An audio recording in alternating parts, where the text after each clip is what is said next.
Salut tout le monde, bienvenue sur la chaîne Rickly Fighters. Donc on va essayer de résumer un peu ce qui s'est passé dans ce 10e épisode de Nanatsu no Taizai saison 3 Gamikirin no Gekirin.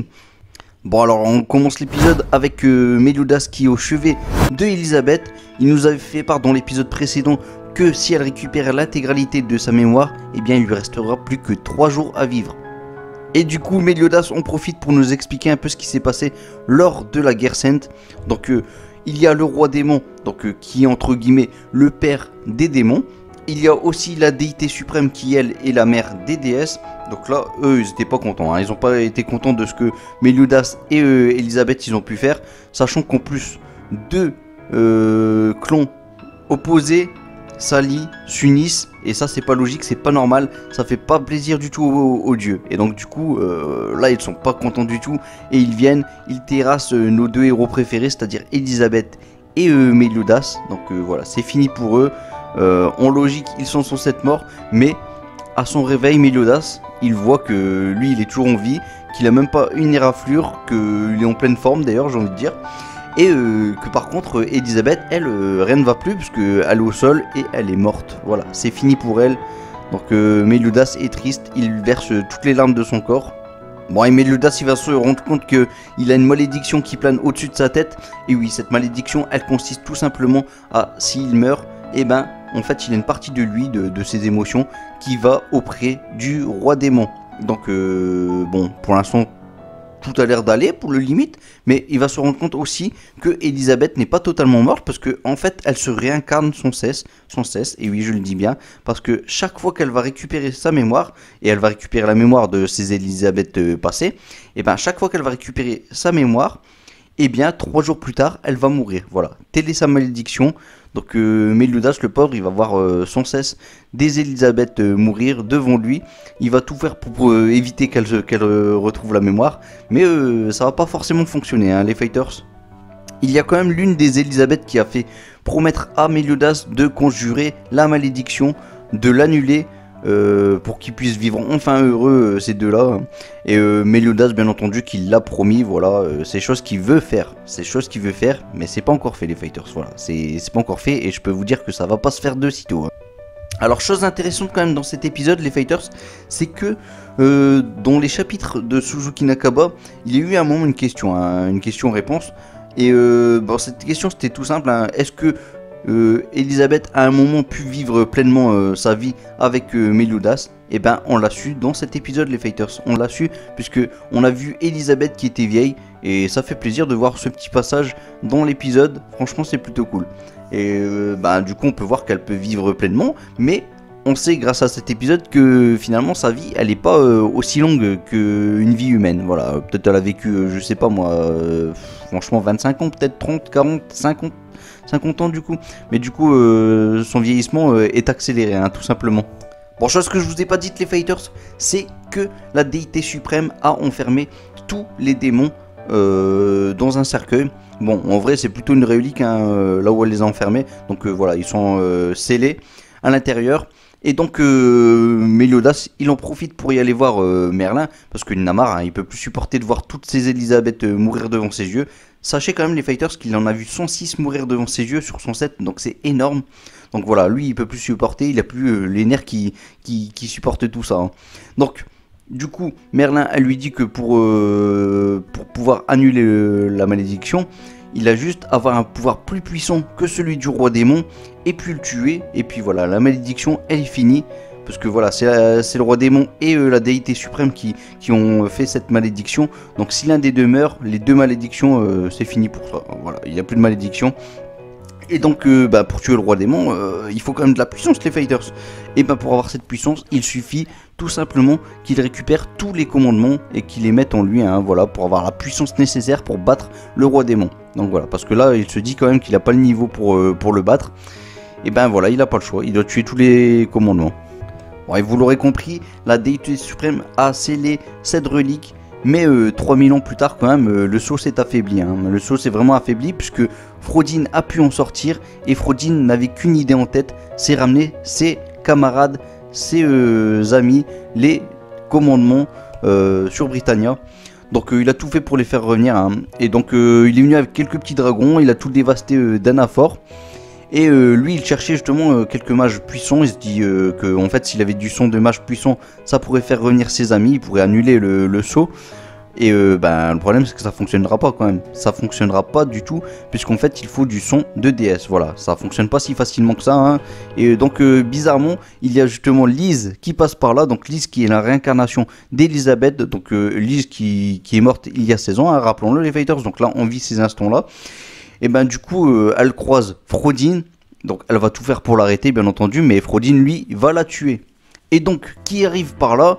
Notre ami Meliodas, donc lui il est fou de rage, donc il saute, il donne un bon coup de pied à Frodin, il le met au sol, et là il est triste, hein. Il est triste en voyant que Lise vient de mourir en fait tout simplement, et du coup il s'énerve, il devient incontrôlable, et là il détruit tout d'Anafor, voilà, tout d'Anafor, mais bon il n'y avait plus aucun villageois de toute façon qui était en vie, et après l'avoir détruit, voilà ça continue de brûler, et donc... Ensuite, notre ami Meliodas, il croise pas très loin, toujours à Danafor, il croise une dame qui porte Elisabeth, donc Elisabeth bébé. En gros, c'est la mère d'Elisabeth, tout simplement. Et donc Meliodas l'apprend et donc va tout faire pour s'en occuper, tout simplement. Bon, maintenant nos héros sont tous au courant de l'histoire de Meliodas, nous aussi. Donc ils vont pouvoir continuer l'aventure. Pourquoi ils veulent continuer l'aventure? Tout simplement parce que Meliodas se dit que s'il récupère tous les commandements, il aura la puissance nécessaire pour tuer le roi démon et donc annuler la malédiction. Donc là, maintenant le compte à rebours est lancé puisque Elisabeth elle commence petit à petit à récupérer sa mémoire. Donc ça veut dire que là, dès qu'elle l'aura récupéré totalement, il lui restera plus que 3 jours à vivre. Voilà. Donc bon, pour l'instant c'est pas réellement le cas, mais ça va arriver les fighters. Ça va vraiment arriver, sans vous spoiler, mais ça, de toute façon vous deviez vous en douter, hein. Et donc voilà, nos amis décident d'aller dans la ville de Bastion de Corion.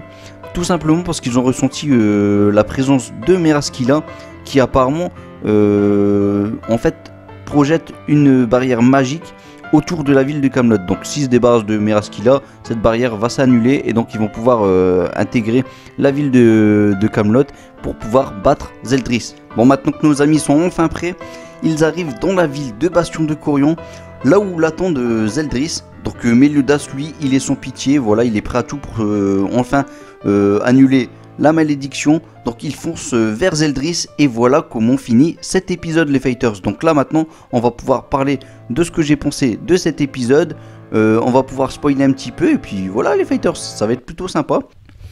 Bon et bien les fighters musicalement j'ai apprécié, voilà vraiment la bande sonore c'était top, quand c'était triste j'étais dans l'ambiance triste parce que la musique elle était triste, c'est la petite musique qu'on connaît très bien les fighters.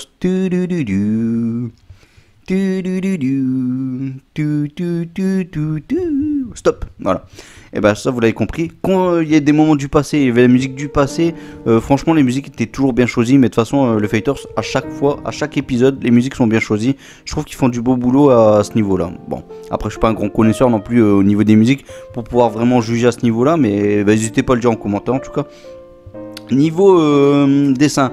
Personnellement j'ai apprécié tous les dessins. Voilà, il n'y a pas un seul dessin que je me suis dit tiens c'est horrible, oh my god, ça pique aux yeux. Non, franchement tout était propre, les couleurs étaient vives et bien choisies même je trouve. Franchement j'étais étonné de voir le roi démon et la déité suprême aussi bien fait.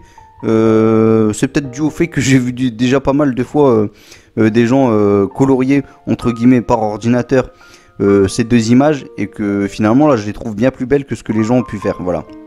Après c'est mon avis personnel, hein. Sinon voilà on va y aller directement dans ce qui fait débat les fighters. L'animation, alors c'est vrai que ça fait un peu fan animation parfois. Et bon en vrai surtout le moment où le roi démon et la déité suprême lancent leur attaque, hein. C'est vrai que ça fait un peu fan animation. Ça je vais pas vous dire le contraire. Mais personnellement moi j'ai vraiment apprécié ce moment là parce que justement je trouve que c'était ce petit côté fan animation, c'était ce qu'il fallait pour ce moment là. Parce que rappelez-vous quand même que dans le manga il y a quoi, il y a 4 images peut-être, allez vraiment 4-5 images maximum de la déité suprême avec le roi démon à ce moment là. Franchement hop, une page, 2 pages, et encore je crois que c'était des doubles pages. Franchement ça passait trop vite. Là on nous a rajouté des images avec, je pense qu'on nous a rajouté quelques images avec Meliodas et Elisabeth qui combattent le roi démon et la déité suprême, franchement c'était propre, on les voyait, voilà, on avait vraiment cette impression que le roi démon et la déité suprême étaient des géants, voilà, on avait cette impression de puissance, et ça c'est dû justement à ce petit côté animation, fan manga qu'ils nous ont fait là. Franchement j'ai apprécié ce moment là, voilà, vraiment, s'ils font un moment comme ça encore, j'espère qu'ils vont reprendre ce petit côté fan manga et ça pourrait être cool. Donc voilà, en tout cas c'est ce que j'en pense au niveau de l'animation. Ce qui a été cool, c'est que justement ils ont rajouté des passages. Donc là je vous parlais des petits passages qu'ils ont rajoutés contre le roi démon et la déité suprême, mais il y a aussi des petits passages qu'ils ont rajoutés avec Elisabeth quand elle meurt, toutes les réincarnations qui ont été mortes, tout ça. Ils ont rajouté quelques passages et ça fait vraiment plaisir, hein. Ne serait-ce que la vieille Elisabeth, je suis pas sûr qu'elle était dans le manga elle. En plus, je vous l'ai dit, je crois, pendant la review, mais il y a eu à un moment une question-réponse dans les derniers chapitres, je crois, de Nanatsu no Taisai, vers les 330, un truc comme ça, où justement il y a quelqu'un qui demandait est-ce que Elisabeth a pu vivre pleinement sa vie à un moment avec Meliodas, et lui il a dit ben ça vous le verrez dans les prochains épisodes, on en a justement parlé, et ben voilà, l'épisode il était là et on l'a su et c'est cool, voilà, franchement Suzuki Nakaba il nous a prévenu et c'est le cas, ça s'est passé, ça fait vraiment plaisir. Que dire d'autre? Oui, par contre, il y a eu des petits points négatifs quand même, les fighters. Parce que franchement, d'ailleurs, cet épisode, je l'ai vraiment énormément apprécié. Je l'ai kiffé du début jusqu'à la fin. Et pourtant, je peux vous dire que là, à l'heure qu'il est, je n'ai vu que la version japonaise. Je n'ai pas encore vu la version sous-titrée français. D'habitude, j'apprécie encore plus avec la version sous-titrée français. Là, la version japonaise, j'ai apprécié déjà énormément. Alors, je peux vous dire qu'avec la version sous-titrée français, je crois que je vais verser une larme à certains moments, hein. En tout cas, oui, les petits points négatifs. Alors, il y a des petits passages qui n'ont pas été présents. Peut-être qu'ils seront présents dans les prochains épisodes, qui sait. Il y a moyen. Peut-être que genre un personnage va se rappeler de ce qu'il a pu vivre dans des moments qu'on n'a pas eu dans cet épisode.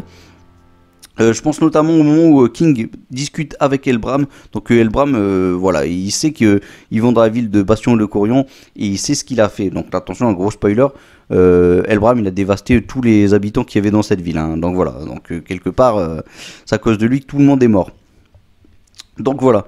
Donc maintenant, je pense que oui, il y a encore d'autres scènes comme ça. Ban qui discute avec, qui s'excuse auprès du capitaine. Ça, on l'a pas eu les fighters. On l'a pas eu cette petite partie et il va s'excuser. Et oui. Alors, du coup, maintenant on va passer à la partie spoiler, les fighters. Donc bon, pour Elbram, vous l'avez compris, c'est lui qui a tué tout le monde. Donc voilà, il va essayer de se racheter. Donc il va se sacrifier. Voilà, je vais pas vous dire comment. Vous allez le voir, les fighters. Sinon, Elisabeth, bien entendu, elle va se réveiller. Elle va se rappeler de toutes ses réincarnations, de tous ses souvenirs. Donc voilà, là, à partir de ce moment-là, il lui restera plus que 3 jours à vivre. 3 jours à vivre, c'est pas énorme, les fighters. Elaine, elle va accompagner Elisabeth, et tant mieux, parce que Elaine, elle va avoir un super power-up. Elle va avoir 19 000 de puissance, c'est pas rien quand même, hein. Pour une Elaine, c'est plutôt pas mal. Et moi, ça me fait super plaisir, surtout qu'elle va faire 2 grosses tornades et ça va être beau. Et c'est elle qui va sauver Ban. Et oui, parce que elle va donner l'autorisation à Ban de pouvoir combattre auprès des autres Taisai. Malgré que si il tue Meraskila, et ben c'en est fini pour Elaine. Donc voilà, maintenant on va vraiment partir dans les événements qui devraient se passer dès le départ. Parce que là, je vous ai donné tout ça un peu dans le désordre en fait. Donc les Taisai, voilà, donc Meliodas lui il a vu Zeldris, mais en fait c'est une illusion, hein, tout simplement. Et donc en fait Meraskila ils vont la voir, paf, Meraskila elle va enfermer Meliodas dans son cocon noir, là, ce qu'elle avait fait à Ban dans la saison 2. Et pour en sortir il faut une puissance colossale, hein. Donc voilà, là il va pas réussir à en sortir de sitôt. Pendant ce temps là, les Taisai eux ils vont combattre les habitants qui sont morts, hein. Donc ceux-là c'est plus que des squelettes, hein, tout simplement. Donc là ils ont une grosse rancœur, donc tant que cette rancœur existe, voilà, les habitants ils vont venir et ils vont combattre à volonté, ils vont revenir à la vie et ainsi de suite et ainsi de suite. Donc ils vont combattre un peu dans le vide, hein, malgré qu'il y a Escanor et compagnie. Ils vont les tuer facilement, mais à force, voilà, ils peuvent être fatigués tout simplement. Même si King a une plus grande puissance et Diane aussi, ça va pas être suffisant. Surtout que à force, Meraskila elle va utiliser la technique pour que tous les squelettes, voilà, ils se fusionnent entre eux. Ça va donner un géant squelette et le géant squelette il fera pas le poids pour autant. Mais du coup, toute cette rancœur que les esprits, que les habitants avaient bah, ils vont s'enfermer dans le corps de Diane. Et donc du coup, là, c'est Diane qui vont devoir combattre. Hein. Et ben pour la combattre, il y a Elisabeth qui va débarquer. Donc je vous l'ai dit, hein, elle a retrouvé sa mémoire, tout ça. Donc ils vont réussir à bloquer un peu Diane. Gunther il va en profiter pour essayer de rentrer dans l'esprit de Diane pour virer tous les esprits des habitants qui sont morts de la part de Helbram, comme je vous avais dit. Et bah, est-ce que je dois continuer, Fighters? Donc en tout cas, ils vont réussir à battre ce squelette et faire fuir le truc là, parce que Elaine elle va venir, hop, elle va faire un coup de magie, ça va se débarrasser de tout le monde. Du coup ils vont devoir combattre Meraskila. Meraskila ça va pas être du gâteau, parce que elle va se transformer carrément en serpent, un serpent vénéneux. Et donc du coup ils vont quand même réussir à la combattre. Et ils vont enfermer dans une fiole. Donc comme ça, Elaine elle est en vie et elle pourra rester en vie toute sa vie. Voilà. Maintenant, Meraskila elle est dans une fiole et elle est emprisonnée tout simplement. Donc même pas besoin de la tuer. Ban il est tranquille, sa petite femme elle est en vie et ça c'est une bonne chose. Mais c'est pas encore safe les fighters, hein, parce que malgré tout elle commence à être faible un petit peu Elaine, mais là en tout cas elle a eu un bon petit power-up et ça fait plaisir. Bon, les fighters c'est pas fini. Parce que là on arrive dans la partie la plus chaude de l'épisode. J'espère que ça va se finir sur ça, hein, l'épisode Les Fighters.